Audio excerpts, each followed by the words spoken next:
Everyone, welcome to the world of alchemy. আজকে আমরা class 11 এরই কেমিক্যাল ইকুইলিব্রিয়াম চ্যাপ্টারের নিট বুস্টারের প্রিভিয়াস ইয়ার একটা কোয়েশ্চেন নিয়ে ডিসকাস করব। সেটা হচ্ছে আমার কেমিক্যাল ইকুইলিব্রিয়াম থেকে রাসায়নিক সাম্যাবস্থা। সেখান থেকে কি আসছে কোয়েশ্চেন, যে এই যে কেমিক্যাল রিয়াকশন লেখা আছে, এটা প্লাস হবে। এই যে chemical CO plus Cl2 is giving us COCl2। হ্যাঁ, এটাকে না জেনে রাখবে, ফসচিন বলে। Phosgene. This is a poisonous gas. Phosgene. COCl2 is named as phosgene, which is a very very poisonous gas. ঠিক আছে। আচ্ছা, এই যে কেমিক্যাল রিঅ্যাকশনটা হচ্ছে, গ্যাসিয়াস রিঅ্যাকশন, তার জন্য কেপি বাই কেসি রিলেশন জানতে চাইছি। আমি জানি কেপি কি। কেপি হচ্ছে বিক্রিয়ার সাম্য ধ্রুবক, ইকুইলিব্রিয়াম কনস্ট্যান্ট যখন কনস্ট্যান্ট প্রেসারে। আর কেসি কি? কেসি হচ্ছে সাম্য ধ্রুবক, বিক্রিয়ার সাম্য ধ্রুবক কখন? যখন আমার সবকিছুকে গাঢ়ত্বের সাপেক্ষে বোঝানো হচ্ছে। কনস্ট্যান্ট প্রেসার না, ভেরি সরি, কনস্ট্যান্ট প্রেসার না, সব গ্যাসিয়াস পদার্থকে, মানে সব গ্যাসীয় বিক্রিয়জাত পদার্থকে যখন মানে গ্যাসীয় আকারে নেওয়া হচ্ছে, তখন বিক্রিয়ার সাম্য ধ্রুবকের নাম হচ্ছে কেপি। আর যদি সবাইকে সাম্যাবস্থায় তার গাঢ়ত্ব হিসাবে নেওয়া হয়, সবাইকে মানে বিক্রিয়া বিক্রিয়জাত পদার্থ সবারই যদি গাঢ়ত্বের আকারে প্রকাশ করা হয় সাম্য ধ্রুবকে, তাহলে তখন হচ্ছে কেসি বলা হয় তাকে। ঠিক আছে। আচ্ছা, আমরা একটা রিলেশন জানি, KP equal to KC into আরটির পাওয়ারে ডেল্টা এন।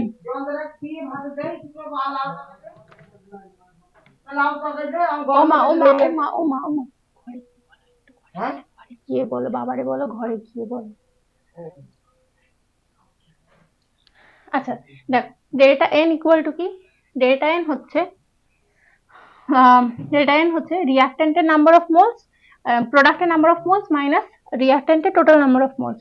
প্রোডাক্টের নাম্বার অফ মোলস এখানে কত, স্টয়কিওমেট্রিক কোএফিসিয়েন্ট কত 1, এখানে কত 1, এখানে কত 1, কিছু নিয়ে না থাকলে 1 কনসিডার করবো। তাহলে কত হবে delta N?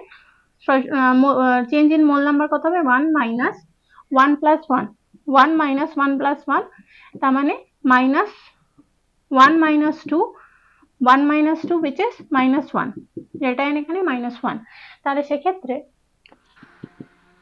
Number of moles এর চেঞ্জ কত হবে? মাইনাস 1।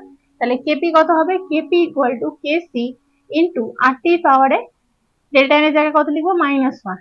তো এবার আমরা জানি কোনো মানে কোনো ভ্যারিয়েবল পাওয়ারে মাইনাস 1 যদি হয়, এক্স এর পাওয়ারে মাইনাস 1, এটাকে কিভাবে লেখা হয়? 1 বাই এক্স। সেরকম ভাবে সিমিলারলি আমি কি লিখবো? কেপি ইকুয়াল টু কত? কেসি ইন্টু 1 বাই আরটি। তার মানে কি, কেপি বাই কেসি যদি করি আমি, কেপি বাই কেসি কত হবে? 1 বাই আরটি। কেপি বাই কেসি কত হবে? 1 বাই আরটি। ঠিক আছে, এটাই আমাকে রিলেশনশিপ জানতে চেয়েছে, but it's the ratio of KP and KC. KP by KC will be কত? 1 বাই আরটি। ঠিক আছে, তো এ হচ্ছে আমার কারেক্ট আনসার, অপশন এ হচ্ছে আমার কারেক্ট আনসার এই কোয়েশ্চেনের জন্য। ঠিক আছে, আজকের ক্লাসে এই পর্যন্তই। দেখা হচ্ছে নেক্সট একটা ভিডিওতে এরকমই কোনো কোয়েশ্চেন নিয়ে, কোনো চ্যাপ্টারে যেটা ইম্পর্টেন্ট হতে চলেছে আমার নিটের জন্য। আগামী 4th মে আমাদের 2025 এর নিট আছে, তো সবাই খুব মন দিয়ে পড়াশোনা করো। এখন নতুন করে পুরো বই খুলে পড়ার কিছু নেই, এখন শুধুমাত্র একটাই তোমার ফোকাস থাকছে, সেটা হচ্ছে রিভিশন যা পড়ে এসছো, বোর্ডসে যা পড়ে এসছো, যারা প্রথমবার যদি নিট দাও, যারা বোর্ডসে যতটা পড়ে এসছো সবই রিভাইজ করো। নোট মানে শর্ট নোট বানাতে পারো, শর্ট নোট মানে যেটা বলছে যে যার ফর্মুলা বেসড কিছু বানানো নেই, তার কেমিক্যাল মানে ফিজিক্যাল কেমিস্ট্রির ফর্মুলা বানাতে পারো, সেই ফর্মুলাটা ছোট ছোট নোট বানাতে পারো, সেই নোটের বেসিসে পড়তে পারো, রিভিশন করতে পারো এবং ওএমআর প্র্যাকটিস করো। ওএমআর প্র্যাকটিস করার যারা একদমই কারো নলেজ নেই, ওএমআর অবশ্যই আমার গুগল সার্চ করলে পিডিএফ পাওয়া যাবে ওএমআর সার্চ করে ওএমআর প্রিন্ট আউট করো যতটা পারো এবং ওএমআর প্র্যাকটিস করো।